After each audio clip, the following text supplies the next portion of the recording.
안녕하세요. 오늘도 사연살롱을 찾아주셔서 감사합니다.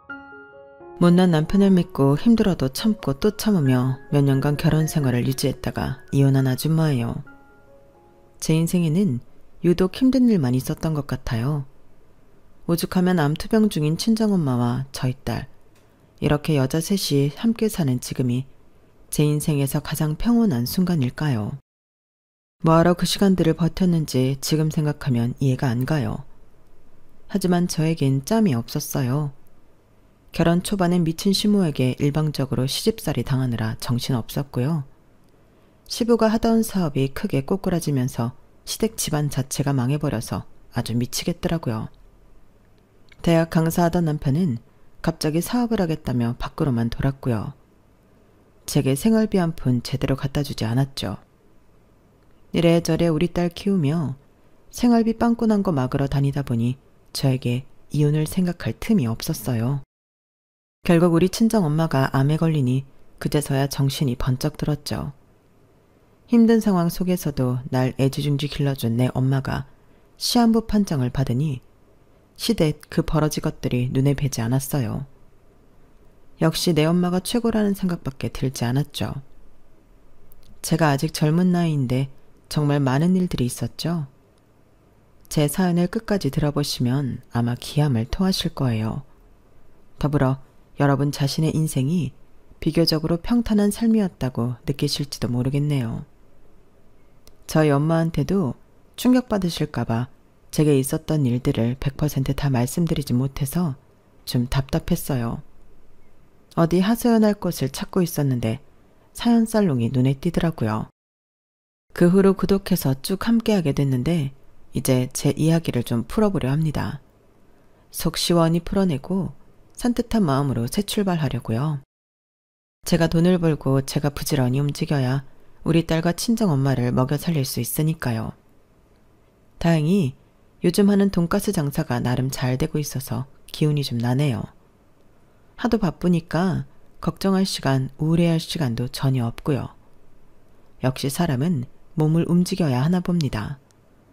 바쁨이 최고의 우울증 치료제인 것 같아요. 전 어렸을 때도 늘 바삐 움직였어요. 심지어 아빠가 군인이셨기 때문에 이사도 많이 다녔죠. 38선에서 멀지 않은 곳에서 살아보기도 해서 어렸을 적 논밭에 뿌려진 삐라를 주워 경찰서에 가면 연필 한 다스를 받기도 했어요. 저희 부모님 사이는 그냥 평범했어요. 많이 싸우시는 편도 아니었고 서로 맞벌이 하느라 바빠서 애정 표현도 크게 못하고 살았던 것 같아요. 엄마가 건강하셨던 그때 당시 우리 부모님 두 분이 서로를 사랑하셨는지도 잘 모르겠어요. 그런데 이거 하나는 확실해요. 우리 집은 진짜 삶의 질을 바닥일 정도로 정말 아끼면서 살았어요. 가족 4명이 똘똘 뭉쳐 허리띠 졸라매고 살았죠. 지방이라 그때 당시 집값이 엄청 쌌고 집에 돈이 있음에도 불구하고 허름한 주택 전세살이를 했어요. 화장실은 야외로 나가면 공동 화장실 1개가 있었고요.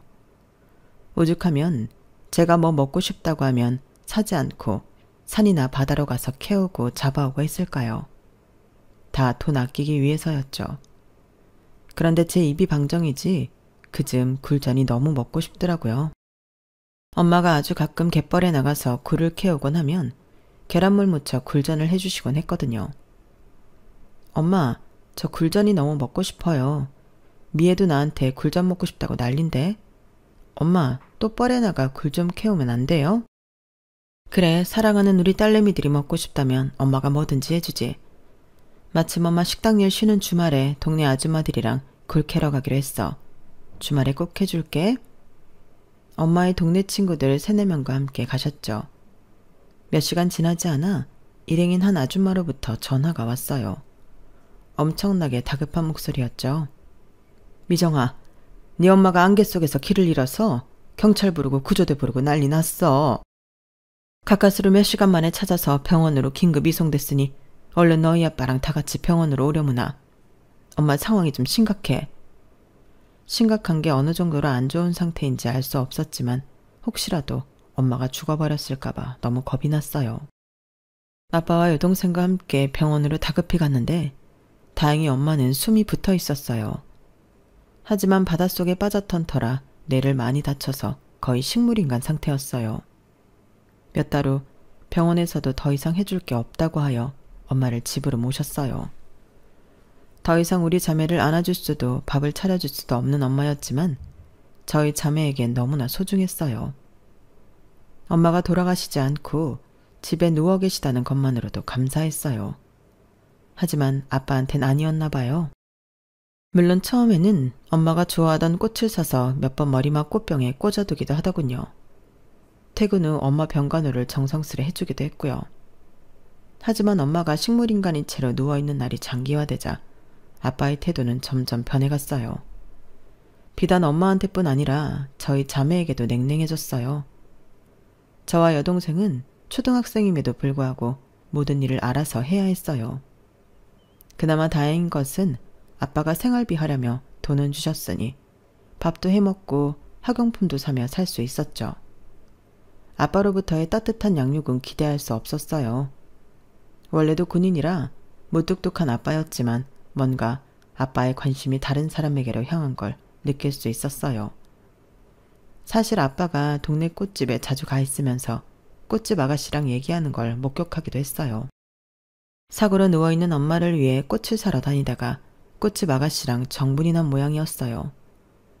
그런데 그 모습을 보고도 전 아무런 감정이 들지 않았어요. 아빠에 대한 애정이 그만큼 없었나 봐요. 그냥 저렇게 식물인간이 되어 누워있는 엄마만 불쌍할 따름이었죠.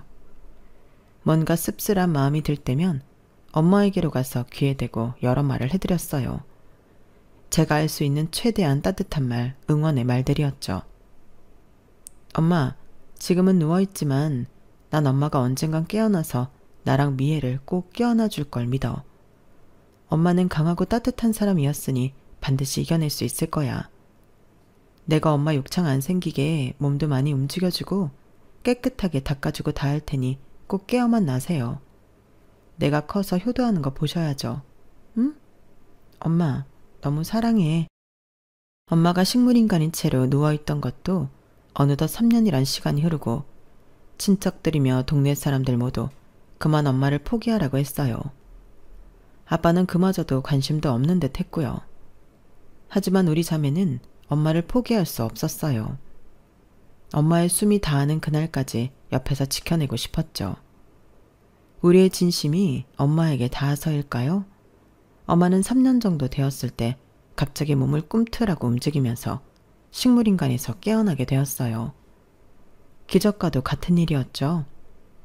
구급차를 타고 얼른 병원에 모시고 가서 좀 더 확연히 깨어날 수 있도록 했어요. 그렇게 몇 달이 지나고 엄마는 식물인간 상태에서 완전히 깨어날 수 있었어요. 정신적으로 말이죠. 물론 신체적인 움직임은 뒤늦게 아주 천천히 괜찮아졌어요. 정말 소름 끼치도록 신기했던 건 지난 3년의 기간 동안 엄마가 다 들을 수 있었다는 거예요. 심지어 제가 엄마에게 해준 이야기들을 많이 기억하고 있더라고요. 미정아, 미애야. 우리 딸들이 엄마에게 사랑의 말들을 많이 해줘서 엄마가 생명의 끈을 놓지 않고 깨어날 수 있었던 거야. 다 우리 딸들 덕분이다. 정말 고마워. 엄마가 식물인간에서 깨어난 것에 너무도 감사하고 축하하던 자리에서 아빠는 멀찌감치 뒤에 서서 떨떠름한 표정을 짓고 있더군요. 그 이유는 엄마의 입을 통해 다 알 수 있었어요. 미정 아빠, 당신이 내 옆에서 짓거렸던 말들도 난 다 기억하고 있어. 내가 못 들을 줄 알고 아주 저주의 말들을 퍼붓더구만. 뭐? 꽃집 여자랑 새로운 가정을 꾸리고 싶다고? 나더러 빨리 떠나달라고? 너 어디로 떠나다는 거야? 나더러 얼른 죽어달라는 거야? 뭐야? 당신이 사람이야? 애 둘 낳고 구두쇠 남편 잘못 만나 1,000원짜리도 벌벌 떨면서 쓰지도 못하고 허리띠 졸라매고 살아준 조강지차를 안쓰러워는 못할 망정. 뭐? 그렇게 우리 가정이 싫으면 당신이 떠나. 난 사랑하는 우리 딸내미들이랑 살 테니까. 당신 꼴도 보기 싫다고. 아빠는 최소한 사죄의 말은 하고 떠났어요. 미안해 여보. 당신이 내 말을 다 듣고 있는 줄은 꿈에도 몰랐어. 하지만 지난 3년간 내 인생은 당신 때문에 엉망이었고 나도 살아갈 원동력이 필요했어. 이제 당신이 깨어났으니 난 내 행복을 찾아 떠날게. 당신이랑 아이들이랑 최소한의 생활비는 챙겨줄 테니 살아갈 순 있을 거야. 미정아, 미애야, 정말 미안하다. 몸 성취하는 네 엄마 잘 부탁한다. 정말 미안해. 이 아빠를 평생 원망하면서 살아도 좋아. 아빠에 대한 정이 그렇게 많지도 않았는데 막상 떠난다고 하니 눈물이 주르륵 흘렀어요. 갑자기 아빠를 붙잡고 싶은 마음이 커졌어요. 아빠, 우리 새 모녀를 버리고 이렇게 가버리는 게 어딨어요. 가지 마세요. 네? 이제 아빠 말 잘 듣고 아빠를 많이 좋아하도록 노력할게요. 제발요. 아빠도 눈물을 흘렸지만 단호하게 말했어요. 미안하다. 아빠에게 말 못할 사정이 있어. 그래도 생활비는 섭섭찮게 줄 테니 너무 걱정 마렴. 이게 아빠의 마지막 멘트였어요. 초등학교 고학년이었던 제게 생활비 섭섭치 않게 준다는 게 아빠로서 할 말인가요? 지금 생각해도 참으로 어이없는 말이네요. 어쨌든 엄마는 그 길로 아빠와 순순히 이혼을 해줬어요. 마음이며 몸이며 다 떠난 사람이니까요. 아빠는 우리 새 모녀에게 양육비조로 일정 금액을 매달 주긴 했지만 아빠 군인 월급이 뻔하니 큰 금액은 아니었어요. 저와 제 여동생은 중학교, 고등학교를 다니며 학업과 알바를 병행해야 했어요. 몸이 성취하는 엄마까지 돈 벌겠다며 백반집에서 알바를 하는 형편이었으니 우리 두 딸내미들이 가만히 있을 수만은 없었죠. 저는 갈비집에서, 여동생은 떡볶이집에서 학교 후 알바를 했어요.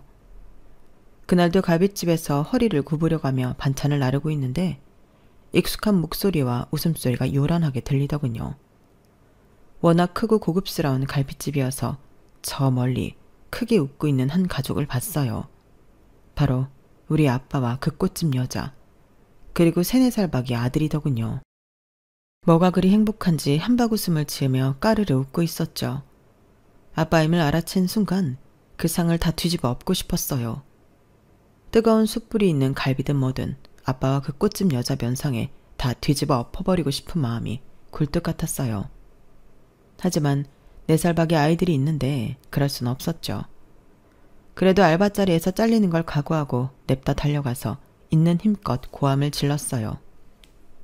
이 나쁜 인간들아, 우리 새 모녀 눈에 피눈물 흘리게 하고 당신 가족들이 잘 먹고 잘 살 것 같아? 내가 평생 저주할 거야. 이 세상에 온갖 불행이 그 집 식구들한테 깃들기를 바랄 거라고. 그 사람들은 불안한 눈빛으로 절 봤고 전 앞치마를 벗어 던지고는 가게를 뛰쳐나왔어요. 알바 자리에서 당연히 잘릴 줄 알았는데 그렇게 그 손님들한테 막대하게 된 연유를 사장한테 말하니 다 이해해 주더군요. 어쨌든 그날 이후로 제 삶에서 아빠란 존재는 아주 깔끔하게 지워버렸어요. 한 줄기 썩은 동아줄 같던 아빠에 대한 그리움을 지워버리니 살 것 같았어요. 전 가까스로 고등학교를 졸업하고 20대가 되어 본격적으로 돈을 벌기 시작했어요. 학교를 다니던 시간에 알바를 뛰지 못하는 게 불만이었는데 이젠 잠자는 시간 빼놓고 하루 종일 알바를 할 수 있다는 사실이 너무 좋았어요. 얼른 돈을 많이 벌어서 몸 성취하는 우리 엄마 호강시켜드리고 싶었거든요. 오전 오후 타임 알바까진 그냥저냥 할만했는데 밤시간 대학가 호프집 알바는 좀 힘들었어요. 술 마시고 개가 돼버리는 진상 손님들이 워낙 많았거든요. 가끔 제 전화번호를 묻는 남자 대학생들이나 직장인들이 있었는데 그냥 호기심에 묻는 것 같았어요. 다들 아님 말고 이런 식이었죠. 저도 웃으며 그들의 부탁을 거절하는 기술이 늘어갔고요. 그러다 하루는 거의 추행하듯이 치근덕대는 남자가 있었어요. 역시나 술에 잔뜩 취해 바닥을 기다시피 하는 멍멍이 같은 남자였죠. 이런 데서 알바나 하는 귀집년 주제에 감히 번호를 안 주고 거절을 해? 너 내가 어느 집 자식인 줄이나 알기나 해? 너 우리 아빠가 누군지 알면 무서워서 벌벌 길 거야. 너 반반한 쌍반떼기 안에 믿고 지랄하는 거야? 너 대학생도 아니라며. 깜도 한다는 게 어디서? 저도 화가 머리 끝까지 나서 멱살이라도 잡고 싶었어요. 그런데 그놈 말이 채 끝나기도 않았는데 누가 그놈의 싸대기를 퍽 하고 때리더군요.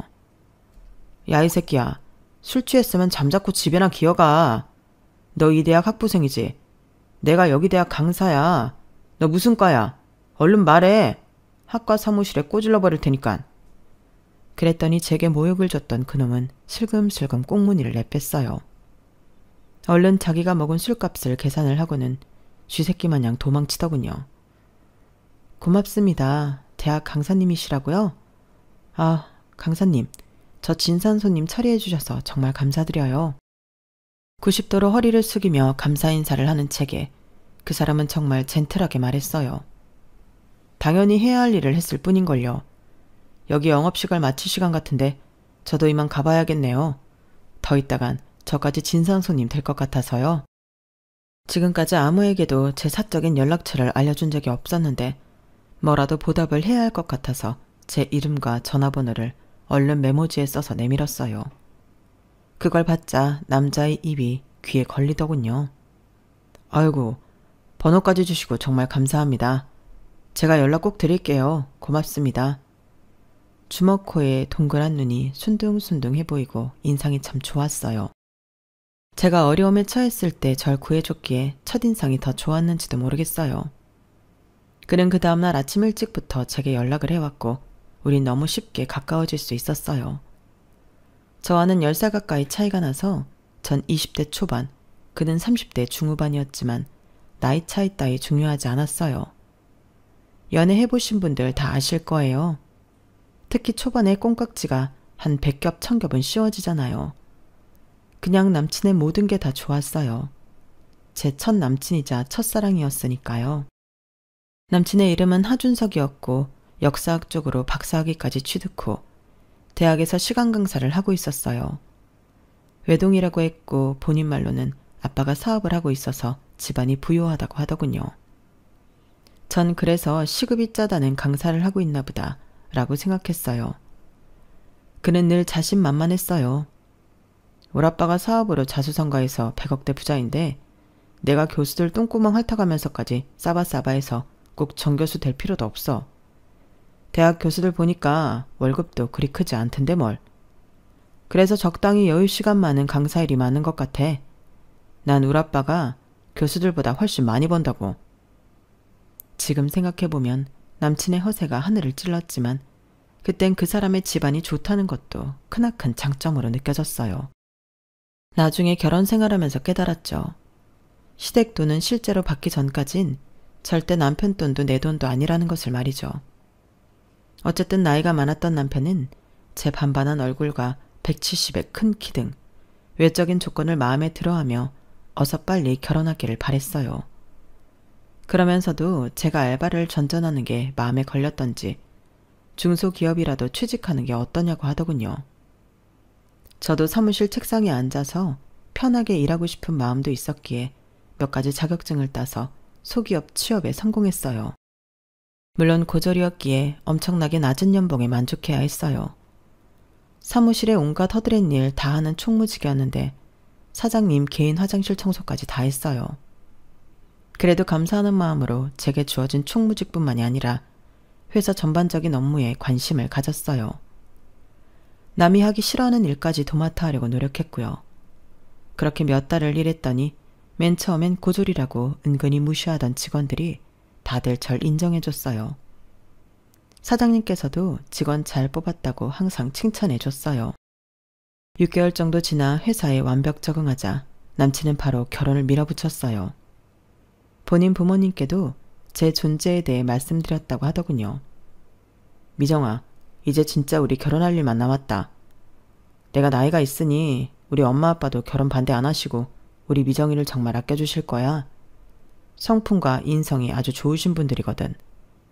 사회적으로 성공해서 지위가 있으신 분들이니 매너가 세련될 수밖에 없지 뭐. 남친으로부터 그렇게 말을 들으니 조금은 안심이 됐어요. 그런데 바로 이튿날 제가 다니던 사무실에 난리가 났더군요. 웬 아침부터 아줌마가 제 이름을 외치며 온갖 쌍욕을 늘어놓고 있었어요. 이 미친년 어딨어? 김미정인지 구미호인지 어딨냐고? 아유, 내큼쩍하던 아들을 꼬셔서 우리 집 재산 다 빼내려고 작정을 했구나. 우리 집 재산이 100억이 넘어가는데 거지년이 우리 집에 며느리로 들어오려고 해?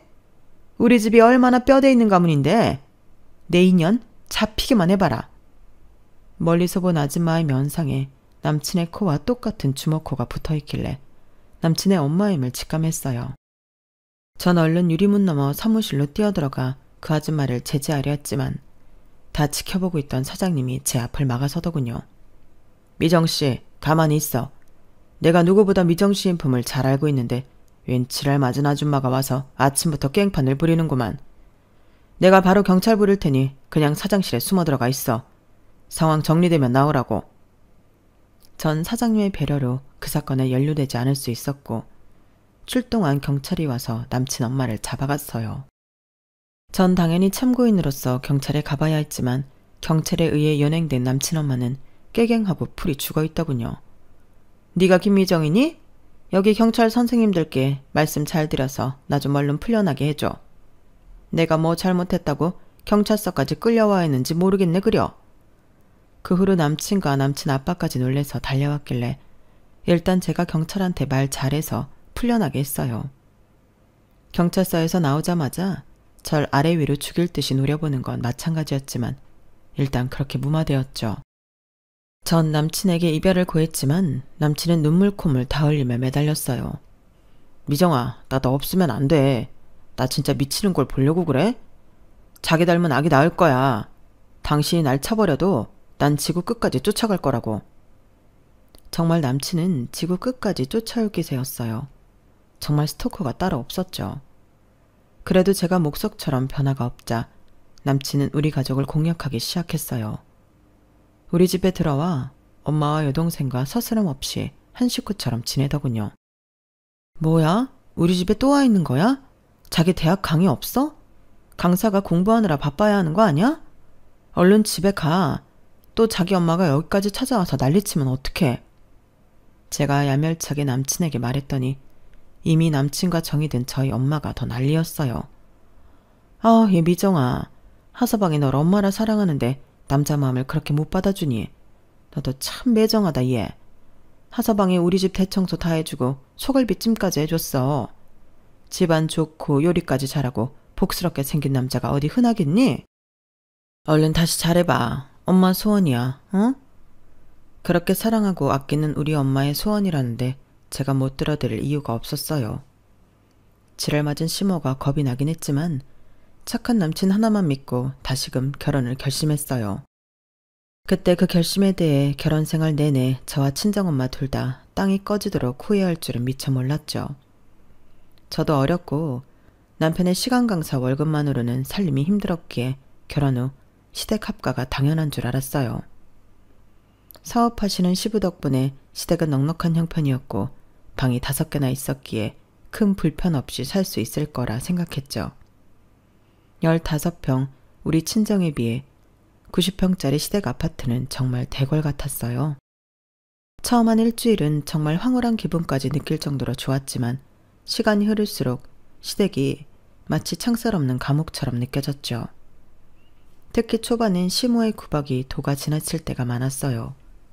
심지어 제가 임신을 빨리 해서 배가 남산만 할 때도 제게 모든 일을 다 시키고 모욕적인 언사도 다반사였어요. 야, 이 집에서 일하는 아줌마들 다 잘랐다. 아, 왜 회사가 어려우면 구조조정 하잖냐? 우리 집도 너 시아버지 사업이 요즘 불경기라 인원 감축을 좀 했다. 네가 어려서부터 허드렛 일 다 하고 살았는데 아줌마를 따로 들일 필요가 뭐가 있겠니? 앞으로 이 집 구석구석을 쓸고 닦고 화장실 3개 매일 청소하도록 해라. 나 참, 너 이제 아기 낳으면 육아휴직 들어간다고 했지? 잘 됐네. 이제 집에서 편하게 쉴 테니 집안일 할 시간이 더 늘어나겠네? 어머님, 제가 마냥 쉬려고 육아휴직 하는 건가요? 어머님께서도 아기 키워봐서 잘 아실 거 아니에요. 일하는 아줌마들 한 명이라도 남겨두셔야지 다 잘라버리시면 어떡해요. 그럼 어머님께서도 집안일 함께 해주세요. 저 혼자 90평 살림살이 다 못해요. 아기라도 봐주실 건가요? 야, 난 너같이 천박한 집안 출신 아니다. 곱게 자라서 부잣집에 시집와서 물 한 방울 안 튀기고 살아온 나한테 뭐? 아기를 키우라고? 나보고 똥기저귀 갈고 뭐 그런 거 하라는 얘기냐? 난 못한다. 안 해. 시부는 웬일인지 저를 비롯한 가족들한테 별로 관심이 없었고 늘 사업에만 열중했어요. 하필이면 제가 결혼할 즈음 사업이 내리막길을 걷기 시작했거든요. 그렇다고 남편이 잘 도와주느냐 하면 그것도 아니었어요. 저희 딸 소리가 태어나면서부터 왠지 매일 바쁘다며 바깥으로만 돌았고 집에도 잘 들어오지 않았죠. 저 혼자 애 키우며 시댁 살림살이까지 해야 했어요. 잠도 하루에 1~2시간씩 자가면서 모든 일을 홀로 도맡아야 했어요. 아주 미치고 환장하겠더라고요. 속으로 이놈의 집구석 평수나 좁으면 좋겠구만 이렇게 생각했었죠. 그런데 진짜로 시부 사업이 폭삭 망해버려 90평 집은 온데간데 없어지고 우리 5 식구는 투룸짜리 집으로 옮겨가야 했어요. 그 와중에 시부가 스트레스를 많이 받았는지 쓰러져서 돌아가시고 말았죠. 평소에 그리 정도 없는 시부였기에 엄청나게 슬프진 않았지만 이사하는 도중에 장례식까지 치러야 하는 정신없는 상황이 펼쳐졌어요. 그때가 한창 장례식장이 붐빌 때였는지 정말 어렵게 장례식장을 잡아 한창 손님을 받고 있는데 갑자기 누군가가 깽판을 부리더군요. 야, 이 구미호 같은 여편네야. 다방 레지 주제에 우리 아버지 꼬셔서 애까지 덥석 가지고 기어코 우리 가정 박살내더니 아버지까지 기빨려 죽게 만드냐? 니년 때문에 우리 엄마는 시름시름 앓다가 돌아가셨어. 심지어 우리 아버지 사업까지 다 망하게 만들어? 남의 눈에 피눈물 나게 해놓고 그동안 우리 아버지 돈으로 잘 먹고 잘 살았지? 아버지가 사업 망해도 꼬불 쳐놓은 현금 좀 있다고 했어. 니냐는 그 돈이 어디 있는지 다 알고 있지. 얼른 내놔.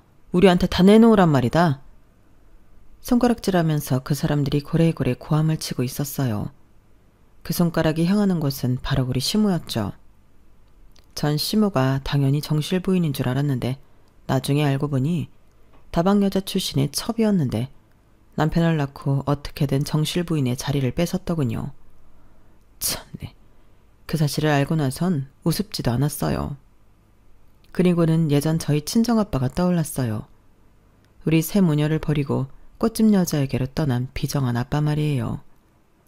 시모는 그동안 내게 뼈대 있는 가문이 어쩌고 자기는 고귀한 집안 여식이라느니 하며 절 깎아내리기 바빴는데 그게 다 뻥이었던 거죠.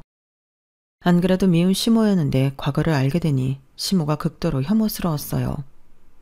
부자는 망해도 3대는 먹고 산다는데 우리 시부는 찐부자는 아니었나 봐요.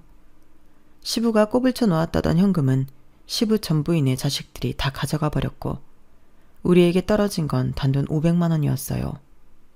그마저도 장례 치르는데 다 썼고 오히려 우리 돈이 더 들어갔어요. 순식간에 나락으로 떨어진 상황에서 남편이 월급이라도 따박따박 벌어오면 숨통이 트였겠죠. 그런데 설상가상으로 남편이 대학 강사직을 때려치고 사업을 벌이겠다는 거 아니겠어요? 그 문제 때문에 대판 싸우기도 여러 날이었죠. 그때마다 옆에서 괜히 사업바람 넘는 시모가 더 얄미웠어요. 야, 우리 아들이 월 200도 안 되는 대학 강사 일을 계속 해야겠니? 돌아가신 아버지 마냥 사장 소리 들으면서 떵떵거리고 살고 싶다잖니? 너 같은 촌녀는 100번 말해도 몰라. 상류층의 세계를 말이야. 어머님, 우리가 지금 하층민 중에 하층민인데 무슨 상류층 얘기를 하세요? 이제 남은 건 이 투룸 보증금 뿐이라고요. 사장 소리는 개뿔. 사업 자금이 어딨다고 뭔 사업이야. 여보, 좀 현실을 직시해요. 남편은 아기 낳고 나서부터 늘 집안 돌아가는 꼴이 어쩌고 하면서 짜증만 내면서 집을 나가버리기 일쑤였어요. 에이, 이놈의 집구석은 남자 피 말리는 집구석이지 아주. 하나밖에 없는 남편 기 좀 살려주라. 어? 남편은 그냥 휙 바람처럼 사라지면 끝이었고 생활비를 안 갖다주는 달이 더 많았어요. 전 당연히 복직을 해야만 했어요. 우리 딸 소리를 미덥지 못한 시모에게 맡기고 말이죠. 그런데 시모가 우리 딸을 봐준 뒤로 소리가 급격히 살이 찌고 잠이 늘었어요. 건강하게 살찌는 게 아니라 아기가 매가리가 없었죠. 그런데 부엌에서 좀 이상한 점을 발견했어요. 세일에서 엄청 큰 자루에 백설탕을 샀는데 그게 벌써 반토막이 나버린 거 아니겠어요? 어쩐지 아기 젖병이 찐득찐득할 때가 많았는데 화가 나서 시모한테 따져 물었어요. 어머님, 우리 소리한테 백설탕 가루를 먹이신 거예요? 저 백설탕 큰 자루가 며칠 안 돼서 반토막이 났잖아요. 아주 우유에 들이부어서 먹였나 봐요. 사실대로 말씀해 주세요. 맞죠? 야, 소리 살도 포동포동하게 찌고 얼마나 보기 좋으냐? 설탕이 당뇨병 걸린 노인들한테는 안 좋지 아이한테 안 좋다는 증거 있어? 설탕 타주니까 아주 잠도 계속 자고 내 신간이 편하더라. 전 정말 머리 끝까지 화가 치밀어 올랐어요. 어머님 미치셨어요 정말? 우리 아기 죽일 셈이에요? 앞으로 절대 어머님한테 우리 소리 안 맡겨요. 아기한테 손도 대지 마세요. 그 후로 잘 다니던 회사에 사직서를 냈어요. 우리 소리를 더 이상 악독한 시모 손에 맡길 수는 없었거든요. 회사에서 나름 열심히 일하는 직원이라며 평이 좋았기에 사장님 이하 간부들이 많이 잡더군요. 하지만 상황을 설명을 했더니 그나마 퇴직금을 두둑히 주시며 잘 살으라고 했어요. 사장님 마지막 말씀이 기억나네요. 미정씨, 무소의 뿔처럼 혼자 가는 것도 좋다고 봐. 굳이 결혼이란 제도에 얽매여 살 필요는 없다고. 사장님 말씀대로 그때 결혼을 때려쳤어야 했는데 저의 이혼 결정은 한참 늦어졌죠. 전 집에서 할 수 있는 일을 찾아서 해야 했어요. 제가 요리는 자신 있었기에 집에서 돈가스를 만들어 홍보하고 배달 전문으로 판매했어요. 요즘엔 배달 앱이 잘 돼 있어서 홍보만 잘하면 알아서 주문이 곧잘 들어왔어요. 푸짐하고 저렴하게 게다가 맛도 좋고 빛깔 좋게 만드니 매출이 꽤 있었어요. 이제서야 숨통 좀 트였다 싶었는데 여동생으로부터 한 통의 전화를 받고는 하늘이 무너지는 것 같았죠. 언니, 고생만 한 우리 엄마가 암이래. 위암 2기래. 우리 엄마 죽으면 어떡하지? 나 너무 무서워. 큰언니로서 여동생을 달래줬지만 저도 무서워서 사지가 벌벌 떨렸어요. 엄마를 이대로 잃을 수만은 없었죠. 일을 조금은 줄이고 엄마 간병하는 데 올인했어요. 우리 소리를 아기띠로 안고 암병원을 숱하게 다녔네요. 그런데 그 와중에 남편이 한다는 소리가 아주 가관이었어요. 내 머리를 망치로 꽝 하고 치는 기분이었죠. 소리 엄마, 장모님 암 보험금 타셨겠네? 옛날 젊은 시절에 친구 권유로 보험 들어놨다고 하지 않았어? 아, 식물인간 됐을 때도 보험금 좀 받았다고 했잖아. 옛날 보험이 보장도 좋고 지급도 꽤 세지 아마? 그 보험금 내 사업에 투자하면 단기간에 딱 3배로 불려드릴 자신 있는데 내 제안 어때? 장모님한테 한번 여쭤나 봐야겠다. 뭐? 아니 그렇게 확실한 사업을 하는 위인이 집에 코딱지만한 생활비 한 번을 제대로 못 갖다 주냐? 지금 암으로 고통받고 있는 장모님한테 그게 할 소리냐고. 당신 인간 맞아? 무슨 소시오패스 아니야? 우리 소리가 당신 닮을까봐 무섭기까지 하다. 이대로는 더 이상 못 살아. 이 집안의 노예며 호구짓 그만할 거야. 우리 이혼하자고. 어쩐 일인지 남편은 순순히 이혼하자고 하더군요. 제가 살고 있던 토름이 반전세였는데 그 보증금을 위자료째로 주겠다고 했어요. 대신 양육비에 대해서는 말끝을 흐렸어요. 보나마나 사업이 잘 안 되고 있는 것 같기에 애초에 양육비를 기대하지도 않았고 제대로 주지도 않더군요. 전쟁터 같은 토름에서 시모와 남편이 나가고 친정엄마가 들어오시니 평화가 찾아왔어요. 물론 시모가 순순히 곱게 나가주진 않더군요. 더러운 성격과 걸레물은 입은 여전했죠. 야, 네가 이제 나랑 남남인데 왜 우리 남편 돈으로 해준 트름 보증금 2천만 원을 네 몫으로 줘야 하냐? 네 년이 끝까지 꽃 빼먹고 비슷한 짓을 하는구나. 망할 년, 독한 년. 어머님, 아니 할매요. 이제 내 시어머니도 아니니까 그냥 할매라고 할게요. 그럼 내가 이 집안에 시집와서 90평대 아파트서부터 집안이란 거 다 돈으로 환산해서 쳐줘요. 그럼 이 트름 내놓을 테니 그럴 돈이나 있어? 이제 할매보다 내가 돈 더 많으니 조용히 하셔. 그동안 같이 살면서 참 더러웠수다. 다시 만나지 맙시다. 시모는 분을 이기지 못하고 부들부들 떨면서 집을 나가더군요. 아주 통쾌했죠. 우리 친정엄마는 몸이 성치 않았지만 그래도 누가 뭐래도 엄마가 최고였어요.